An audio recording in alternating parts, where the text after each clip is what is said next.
I applaud the aims and ambitions of this important conference. I'm honoured to speak to you, though I'm very sorry not to be there in person. I'd like to talk about Wikileaks and diplomacy. 3 years ago, Wikileaks released 250,000 US government cables. At the time, some said this was a massive blow against government secrecy and diplomacy. But today's diplomacy is barely different. If anything, it is more closed than ever. One reason that Wikileaks had such little impact was that it triggered much more debate about Wikileaks itself and its founder than about what happens in diplomacy. Wikileaks revealed an extraordinary trove of diplomatic information. The files give us detailed histories of, for example, US relations with Libya, or why the US colludes in Morocco's occupation of Western Sahara. There is important information about extraordinary rendition, the war on terror, and potential war crimes, as well as collusion in systematic human rights abuses by America's allies. But the commentary about WikiLeaks focused mostly on the fate of Julian Assange or debated the morality of the leaks. No one undertook a systematic analysis of the cables. The newspapers just ran word searches on the cables looking for headlines. Commentators opined about WikiLeaks without bothering to look at what was in the cables. There was little pressure on governments to account for what the cables revealed about their own egregious conduct. This says a lot about our own irresponsibility in holding our governments to account. We love to talk about transparency, but we blew our chance to improve it. WikiLeaks itself could have done more for transparency by handling the information responsibly. The indiscriminate release of the cables allowed governments to accuse WikiLeaks of compromising sensitive information, damaging security, and exposing vulnerable individuals. In my own searches of the cables, I found detailed descriptions of the defences of Spanish nuclear sites. There is no conceivable public interest in such information, though there is plenty of interest from militant groups who have already conducted attacks in Spain. WikiLeaks harmed transparency. Governments were able to reaffirm their unique right to secrecy. If we are to press the case for transparency, we have to learn from this experience. Civil society, including the press, must organise itself to be a responsible repository for information. The way that the press has conducted itself has unfortunately mostly reinforced the false paradigm that only the government is capable of preserving our security. This has implications for diplomacy too. The practice of diplomacy has remained largely untouched by WikiLeaks. It has been largely unaffected by technology and remains a closed business where governments talk to each other, mostly in secret. People talk about e-diplomacy and tweeting foreign ministers, but the tweet is little more than an abbreviated form of the traditional government statement or press release. Rapid communication does not mean better information. It can mean worse. The core business of diplomacy has been barely affected by technology. My organisation, Independent Diplomat, works with countries and groups that are excluded from diplomatic discussions about them, and there are many. That exclusion continues. Governments still deal with each other in private, away from scrutiny. Most negotiations are usually fixed up in secret without reference to those most affected. Niels Bohr's contemporary Karl Popper argued that the preservation of democracy requires independent courts, regular elections, and a free press, what he called the open society. In the US, secret courts give blanket approval for surveillance. Congress is quiescent. Without Snowden, the press wouldn't even know what was happening.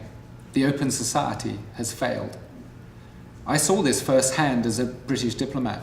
I worked on WMD in Iraq and resigned over my government's lies and failure to attempt viable alternatives to war. I was never questioned by Parliament about my work until after my resignation. No journalist or parliamentarian ever researched the many contradictory claims of the US and British governments, nor the policies that might have prevented war, instead preferring the binary simplicity of whether the governments lied or not. Nothing has really changed since then. Our system is in trouble, and opening up diplomacy is only part of the much larger task of restoring democracy as a whole. This could involve things like participatory democracy and self-organised direct action to address problems, a kind of gentle anarchism for the 21st century. In diplomacy, this would mean a systematic program to collate and analyse information about what's going on inside the diplomatic system, to challenge that system and hold it to account. This is beginning to happen through some NGOs like International Crisis Group and Security Council Report, but they're operating in isolation and can be constrained by the politics of their government and philanthropic backers.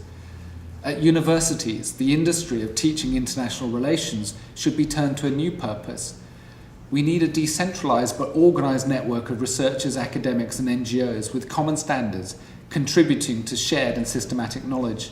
This might be a kind of Wikileaks 2.0, with responsible policies for handling information, combined with a high-level and academically rigorous Wikipedia for diplomacy. Within the system itself, new norms must be established. One is very basic. Everyone affected by a diplomatic decision must be consulted in that decision. This seems an obvious requirement, but it is almost universally ignored, for instance at the UN Security Council. The 5 permanent members of the Council will not institute this norm. The so-called non-permanent or, quote, elected members might if they pluck up the courage.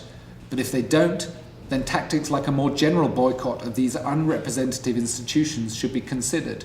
We can save institutions from their own illegitimacy, but only by forcing them to change. Above all, we must wake up to the reality that the system is not solving the most important problems that confront us. Look at the outputs of the system on climate change or mounting economic instability and inequality. International cooperation is pathetically unequal to the problem. Confrontation in the South China Sea only demonstrates the continued dominance of antediluvian state-based thinking in the conduct of international relations, while the most important global problems continue to fester. Those who value internationalism must realise that merely celebrating the UN or diplomacy in general, as American liberals tend to do, is a woefully inadequate response. Both the institutions and practice of diplomacy are characterised by excessive secrecy and exclusion. Worse, they are simply not working. The global, borderless problems of the 21st century require new responses that look beyond international negotiations, where the lowest common denominator is the highest ambition. The pretense that traditional state-to-state diplomacy is solving our problems discourages us from taking other action that might actually work. This is a task not just for diplomats or dissidents from the system like me, it is for everyone. Wikileaks showed that outside the diplomatic system, in the public, press and parliaments, there is widespread ignorance and indifference to the system. This complacency is both self-serving and dangerous. The answer, I think, lies beyond diplomacy and beyond the state. The solution lies in microcosmic action by individuals and businesses to establish norms of environmental protection, shared ownership, wage equality and direct democracy. It lies in transnational movements to promote and embody these norms through existing and ever-deepening networks of companies, cities, communities and individuals themselves. That means us. There is a good reason why traditional diplomacy is not fixing global problems. Born in earlier centuries, it was not designed to. If we acknowledge this reality, we can unleash the action and energy to form and drive movements that might. The 20th century saw the rise of the human rights and environmental movements. The 21st century needs movements not of protest, but of action, by us, directly, to solve the problems that most concern us. Diplomacy, as it is currently constituted, will not. We must. Thank you very much.